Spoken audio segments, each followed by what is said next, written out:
Hey everyone, Ross McCorkle here with another episode of the Depot 180. The clock is ticking down 8 days until players report to training camp, which means there are 8 days to avoid putting TJ Watt, and therefore the team, in a tricky situation with a potential holdout.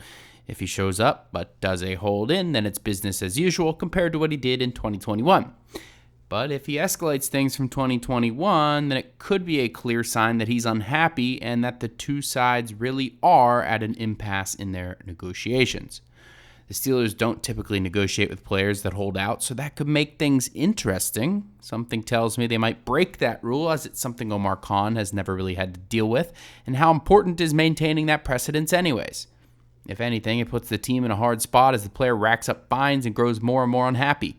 In a league where Bengals first-round pick Shamar Stewart is threatening to attempt to go back to college because of rookie contract matters, something tells me players are about to start playing hardball way more than they used to, and the Steelers need to adapt accordingly. That being said, Mark Kaboly thinks that they may hold that rule and not negotiate if Watt does indeed hold out. Adam Schefter and Jeremy Fowler both stated optimism that a deal would eventually get done, but both also said the two sides were still far apart. How long can the two sides be far apart and there still be optimism? I suppose it could go all the way up until the start of the regular season like it basically did in 2021. There just really aren't a lot of alternatives to getting a deal done. The Steelers wouldn't trade Watt for anything other than a large return, and there aren't really teams that could afford him at the moment anyways. And he's under contract this season, and I doubt he would want to hold out at this point of his career, turning 31.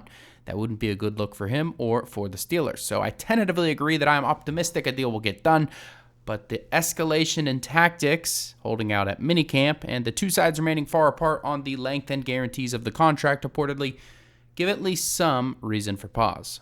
Let me know how you enjoyed the video on Twitter at Ross_McCorkle, and as always, visit SteelersDepot.com for your latest and greatest Steelers breaking news and analysis.